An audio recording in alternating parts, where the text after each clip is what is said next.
अस्सलाम वालेकुम students, welcome to my channel world of education. और आज हम वर्ल्ड ऑफ एजुकेशन की इस वीडियो के अंदर बात करेंगे CS 101 क्विज़ नंबर 2 की।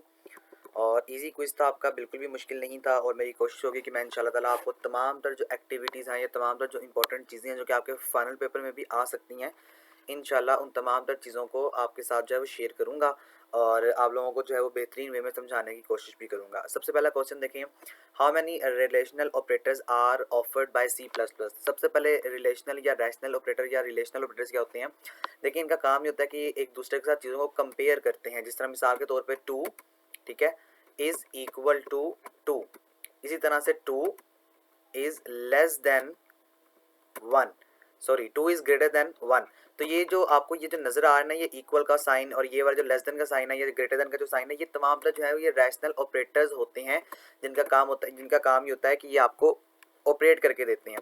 तो बेसिकली ये 6 है और यहाँ पर इसका प्रूव है जी, ये देख लें 1 2 3 4 5 और 1 6। तो मैं आपको साथ साथ इंशाल्लाह इस वीडियो के अंदर प्रूफ भी दिखाता जाऊँगा। तो इसका जो आएगा वो 6 यहाँ पर आंसर आ जाएगा। उसके आगे हम चलते हैं, usual way of protecting software. कौन सा यूजुअल वे है जिसके अंदर हम जो है अपने प्रोडक्ट को, अपने सॉफ्टवेयर को प्रोटेक्ट कर सकते हैं। तो इसका आंसर आएगा स्टूडेंट्स कॉपी राइटिंग। देखें, यहाँ पर सॉफ्टवेयर को प्रोटेक्ट करने से मुराद ये होती है कि अब मैंने अगर एक सॉफ्टवेयर बनाया है और मेरी इजाज़त के बगैर कोई दूसरा एक बंदा है जो मेरा सॉफ्टवेयर चुरा के अपनी ब्लैक मार्केट में या दूसरी मार्केट में जाके सेल कर देता है, तो दिस मीन्स कि मेरा सॉफ्टवेयर प्रोटेक्ट नहीं है। तो इस चीज़ को प्रोटेक्ट बनाने के लिए, इस वजह को डिक्लेयर करने के लिए हमारे पास जो कानून है वो कॉपीराइट का कानून है। समटाइम आपने देखा होगा, अगर आप कोई यूट्यूबर हैं या यूट्यूब पे काम करने वाले बंदे हैं, तो आपने देखा होगा अगर आप किसी की वीडियो उठा के डालते हैं, किसी का कंटेंट उठा के डालते हैं, तो आपको कॉपीराइट स्ट्राइक आ जाती है। तो बेसिकली कॉपीराइट का मतलब यही होता है कि आपने किसी का कंटेंट उठा के अपने चैनल पर या अपनी किसी भी जो प्लेटफॉर्म है उस पर अपलोड कर दिया। इसी तरह से स्टूडेंट, अगर आप किसी का सॉफ्टवेयर उठा के अपनी मार्केट में या ब्लैक मार्केट में या किसी भी मार्केट में जाके सेल करते हैं, तो आप पे कॉपीराइट का कानून जो है वो लागू किया जाता है या इस पर आपको एमएल करवाया जाता है।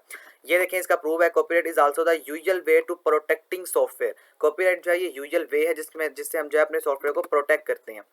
होपफुली आपको ये बात समझ में आ चुकी होगी। नेक्स्ट जी, in turn the collected information is potentially available. जो कलेक्टेड इन्फॉर्मेशन होती है वो आपकी पोटेंशियली इन्फॉर्मेशन, यानी कि आपने किस किस की इन्फॉर्मेशन को कलेक्ट करना है, तो वो पोटेंशियली किस किस की होती है। डेफिनेटली वो एम्प्लॉयर्स की भी होती है, वो आपकी पॉलिटिकल पार्टीज की भी होती हैं, मार्केटिंग फिल्म्स वगैरह की भी हो सकती हैं। तो स्टूडेंट्स, यहाँ तक ये वाला एमसीक्यू जो है वो मुझे कंफर्म नहीं था और मैंने इसका आपकी किताब में ढूंढने की कोशिश की बट मुझे नहीं मिला। लेकिन आप प्लीज़ इसको एक बार गूगल से लाजमी कंफर्म कर लीजिएगा। और चूंकि ये मुझे कंफर्म नहीं है, इसलिए मेरे पास इसका जो है वो कोई कंफर्म एविडेंस भी मौजूद नहीं है। लेकिन अकॉर्डिंग टू माई नॉलेज हो सकता है यहाँ पर ऑल ऑफ दीज आ चुके।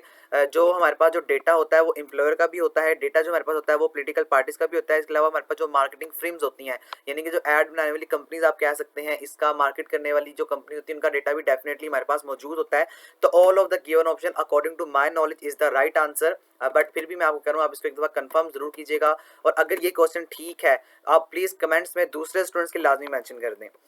नेक्स्ट पे चलते हैं, फ्रॉम अ ले person perspective design is often equated with what.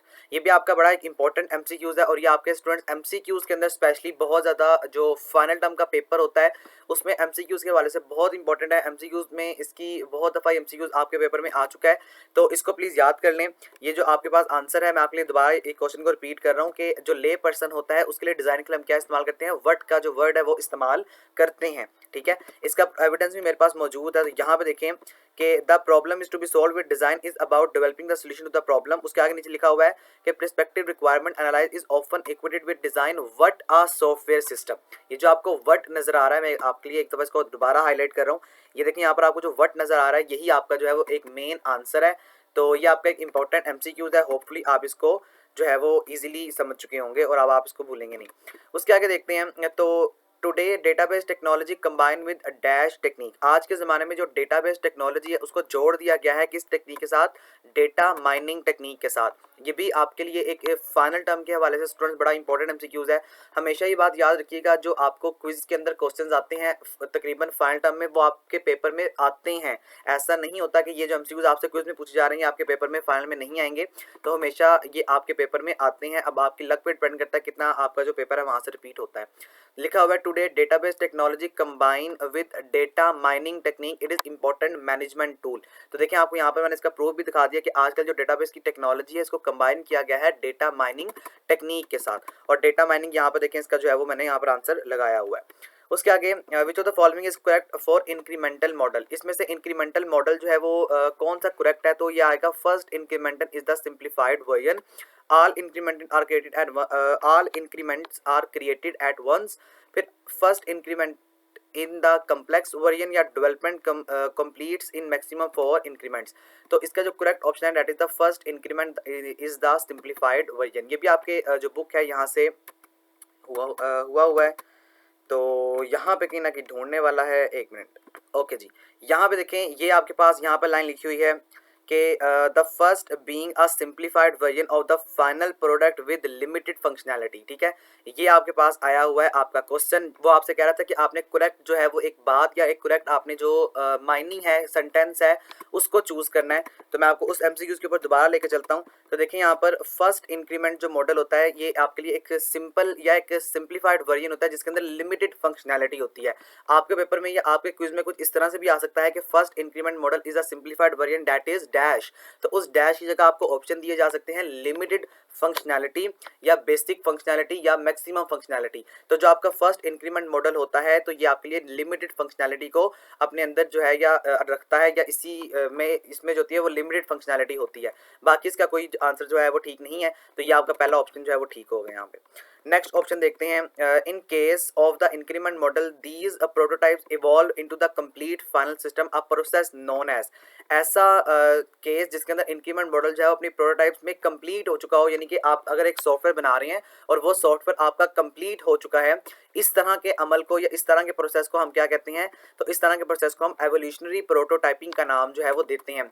Students ये बड़ी इंपॉर्टेंट लाइन है, आपसे पेपर में बहुत दफ़ा ये डेफिनेशन की फॉर्म में भी पूछी गई है फाइनल में। तो अब होपफुली मैंने आपको बता दिया, अब इसको याद भी कर लेंगे और ये आपका एमसीक्यूज भी आया हुआ है। तो यहाँ पे देखें ये एमसीक्यू रिपीटेड है, इसको आगे चलते हैं। तो अनफॉर्चुनेटली मेरे पास इसका जो है वो प्रूव नहीं है, ये मैंने शायद लिया था लेकिन मुझे अब मिल नहीं रहा यहाँ पे। तो अच्छा मैं इसका लेना भूल गया हूँ, सॉरी फॉर डैट, लेकिन ये आपका 100% कन्फर्म आंसर है, ये आपके हैंडआउट्स के अंदर लिखा हुआ है। उसके आगे देखें पेटेंट कैन लास्ट, जो पेटेंट होता है वो लास्ट होता है 20 ईयर्स का। ये आप गूगल से बड़ी आसानी से निकाल सकते हैं, गूगल में इसका आंसर मौजूद है और ये मैंने खुद भी गूगल से ही एक दफ़ा सर्च किया था, उसके बाद मुझे इसका आंसर जो है वो मिल गया था। अनफॉर्चुनेटली मेरे पास उसका एविडेंस भी नहीं है, तो होपफुली आप इसको खुद से भी कर लेंगे। वैसे भी ये आंसर जो मैं आपके साथ शेयर करूँ ये बिल्कुल 100% जो है वो करेक्टेड है। उसके आगे लास्ट क्वेश्चन देखते हैं, the people present around the e waste gain. अब ई वेस्ट क्या होती है स्टूडेंट्स, ये आपका एक इंपॉर्टेंट लॉन्ग क्वेश्चन है, आपके पेपर में पूछा जाता है। ई वेस्ट से मुराद ये होती है कि आपकी ऐसी चीज़ें जो कि इलेक्ट्रॉनिकली आप वेस्ट कर रहे होते हैं। अब देखें, अब अगर आप ज़्यादा देर कंप्यूटर के आगे बैठते हैं, और आपका लॉन्ग क्वेश्चन भी इसी तरह से आता है कि अगर आप कंप्यूटर के आगे बहुत ज़्यादा देर बैठे हैं तो इसका नुकसान क्या होगा, तो आपकी स्किन डैमेज हो सकती है, कोई मेंटली इशू हो सकता है। अगर आप ज़्यादा देर जो है वो एक टाइपिंग कर रहे हैं तो आपकी फिंगर्स डैमेज हो सकती हैं। तो ये तो आपकी बात होगी लॉन्ग क्वेश्चन की, तो ये आपके कंप्यूटर के डिसएडवांटेजेस हैं। तो ई वेस्ट से भी मुराद यही है कि आपकी जो डिसीजेज हैं वो आपको मिलती हैं, लोगों में प्रेजेंट होती हैं, नहीं पाई जाती हैं। ठीक है, इसका जो ऑप्शन है तो यहाँ पर देखें नेगेटिव इम्पैक्ट्स हैं, और ये आपने अच्छी तरह से याद कर लेने हैं।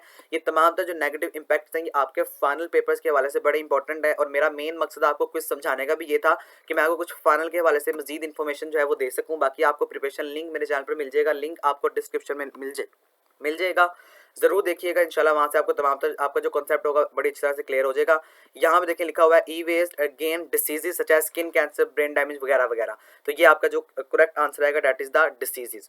तो स्टूडेंट्स ये आपका क्विज था जी, होपफुली आपको समझ में आ चुका होगा। कोई चीज़ समझ नहीं आई मुझे कमेंट्स में लाजमी मेंशन कर दें, इंशाल्लाह एज सून एज पॉसिबल आपके कमेंट का रिप्लाई करके आपका कॉन्सेप्ट मजीद अच्छी तरह से जो है वो क्लियर कर दिया जाएगा। प्लीज़ वीडियो को लाइक दोस्तों के साथ शेयर जरूर कीजिएगा, चैनल पर नहीं हो तो इसको सब्सक्राइब कर लें। इंशाल्लाह बहुत इंपॉर्टेंट कॉन्टेंट आपको मेरे चैनल पर मिल जाएगा। Thank you so much.